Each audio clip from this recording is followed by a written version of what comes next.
उसके बाद हुआ सही लेयर्स हैं जी, फिजिकल प्रोटोकॉल।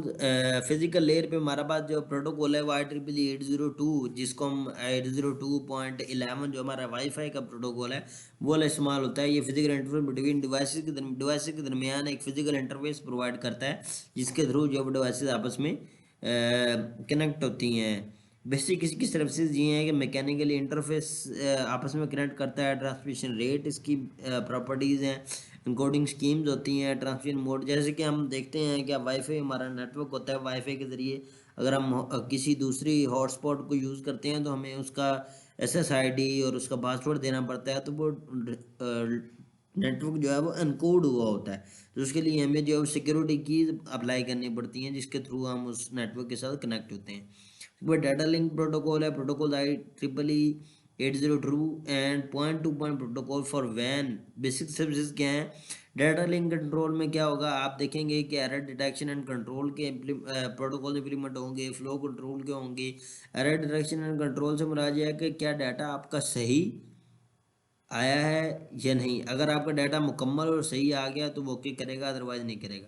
फ्लो कंट्रोल में क्या होगा, अगर आपका डाटा डिले हो रहा है तो वो डाटा आपके नेटवर्क को डिस्कनेक्ट कर देगा और कहे आपसे रिक्वेस्ट करेगा आप डाटा दोबारा डाउनलोड कर लें। इसकी बेस्ट एग्जांपल ये है कि अक्सर IDM, अगर आपका सर्वर जो है वो रीज़नेबल स्पीड में ना आ रहा हो तो IDM जो है वो उसको डाउनलोड करना बंद कर देता है, एरर दे देता है कि आपका सर्वर डाउन हो गया है और आपको ये डाटा जो है वो दोबारा डाउनलोड करना पड़ेगा। तो इस तरह के जो काम जो है वो डाटा लिंक प्रोटोकॉल करते हैं, डाटा लिंक लेयर पे होते हैं। इसको नेटवर्क लेयर है, protocol IP version 4, IP version. हम ये कह सकते हैं कि जिस सेंडर और रिसीवर के जो आपस में एड्रेसिंग का जो अमल है वो नेटवर्क लेयर पे होगा, जिसमें IP एड्रेसिंग है, राउटिंग है, डाटा को राउट सेंड करना है, इस तरह के जो पैरामीटर्स हैं, एड्रेस जनरेट करना है, एड्रेस को डी कोड एनकोड करना है, ये सारा काम जो है हमारा नेटवर्क लेयर पे होगा। उसके बाद use of a relay router. ये डिफरेंट ये OSI के रिलेटेड है। पहले हमने देखा है कि अगर वायर लगी हो तो हम कैसे करेंगे, पॉइंट टू पॉइंट लिंक में।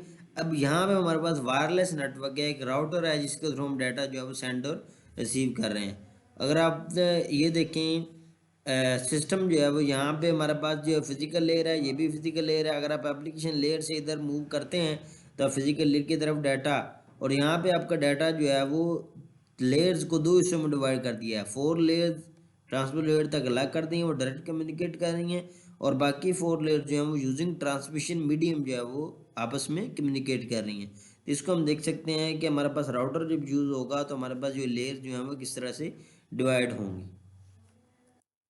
उसके बाद ट्रांसपोर्ट लेयर है, प्रोटोकॉल TCP UDP। TCP से मुराद है ट्रांसमिशन कंट्रोल प्रोटोकॉल, और UDP हम कहते हैं यूनिवर्सल डाटाग्राम प्रोटोकॉल। बेसिक्स इसके क्या हैं, if needed upper layer data are split into smaller unit. अगर डाटा हमारा बहुत ज़्यादा साइज में है तो हम उसको स्मॉल पैकेट्स में डिवाइड करेंगे, हर पैकेट को अपना एक नंबर देंगे, और वो पैकेट जो है वो किस पोर्ट नंबर के थ्रू ट्रांसमिट होगा, ये सारा काम जो है वो ट्रांसमिट लेयर पे होगा। डेफिनेटली जब हम कम्युनिकेशन कर रहे हैं तो हम एड्रेस देंगे ना। अब मैंने मैसेज एक बंदे ने दूसरे बंदे को सेंड करना है, तो सेंड करने के लिए यूनिक एड्रेस होगा जिसको हम कहेंगे पोर्ट नंबर। तो ये सारा काम जो है वो आपका ट्रांसपोर्ट लेयर पे होगा। उसके बाद सेशन लेयर में हम क्या करते हैं, प्रोटोकॉल नेट बायोस और विंडसॉक जैसे प्रोटोकॉल जो है वो इसमें यूज़ होंगे। उसको इसकी बेसिक सर्विसेज क्या है, control of dialog between apps, dialog discipline full duplex या हाफ डुप्लेक्स होगा, चेक पॉइंट। बेसिकली इसका मकसद ये है कि ये दोनों सिस्टम्स को आपस में कनेक्ट करने के बाद आपस में एक्नॉलेजमेंट। फॉर एग्जांपल मैंने अपने मोबाइल से कंप्यूटर में डाटा सेंड किया, तो मोबाइल पहले रिक्वेस्ट करेगा कंप्यूटर के साथ कि अगर वो अवेलेबल है, उसकी स्टोरेज डिवाइसेस अवेलेबल हैं तो वो डाटा सेंड करेगा। अगर उसकी स्टोरेज डिवाइसेस अवेलेबल नहीं है मेरे कंप्यूटर की तो वो उसमें डाटा सेंड नहीं कर सकता। तो पहले मेरा मोबाइल जो है उसको रिक्वेस्ट करेगा, रिक्वेस्ट करने के बाद अगर उसकी एक्नॉलेजमेंट आती है तो फिर वो डाटा सेंड करना शुरू कर देगा। तो ये रिक्वेस्ट और एक्नॉलेजमेंट के जितने भी डायलॉग्स उनके दरमियान पास होंगे, उनको कंट्रोल करने के लिए सेशन लेयर इस्तेमाल होगी। उसके बाद प्रेजेंटेशन लेयर है। प्रेजेंटेशन लेयर में protocol network data presentation NTP protocol use होगा, जिसमें हम क्या करते हैं, डाटा रीफॉर्मेटिंग, डाटा कंप्रेशन और इंक्रिप्शन वगैरह जो है वो इसकी बेसिक सर्विसेज हैं। इसमें बेसिकली होता है, अगर रीफॉर्मेटिंग से मुराद ये है कि आपका डाटा जो है वो पीडीयू के फॉर्म में होता है। अब पीडीयू से वापस आपको किस फॉर्म में चाहिए, अगर आपका इमेज है तो पीएनजी, जेपीजी डिफरेंट फॉर्म में होगा। अगर आपका कोई और चीज़ है, अगर आपकी वीडियो फाइल है तो आपका MP4 फॉर्मेट में होगा, टेक्स्ट फाइल है तो DOCX फॉर्म में होगा या TXT फॉर्म में होगा। तो उसके लिए जो आपके रीफॉर्मेटिंग या फॉर्मेटिंग होगी, उसके लिए हम जो है वो प्रेजेंटेशन लेयर इस्तेमाल करेंगे। तो अगर आपका डाटा ज़्यादा है तो आप उसको कंप्रेस करेंगे, तो कंप्रेशन और डीकंप्रेशन के मेथड जो हैं वो प्रेजेंटेशन लेयर पे इस्तेमाल होंगे। अगर आपका डाटा बहुत ही कॉन्फिडेंशियल है तो आप अपने डाटा को एनकोड करके आप सेंड करोगे। तो एन्क्रिप्शन के लिए कुछ एल्गोरिदम इस्तेमाल हो सकते हैं, कुछ प्रोटोकॉल्स इस्तेमाल हो सकते हैं इनकेप्शन डिक्रिप्शन के लिए। तो वो हमारा सारा काम जो है वो प्रेजेंटेशन लेयर पे होगा। उसके बाद application protocol HTTP hypertext transfer protocol, SMTP simple mail transfer protocol, NFS network file services, I think इसका एब्रिविएशन है, में बेसिक सर्विसेज हैं सपोर्ट फॉर वेरियस एप्लीकेशन।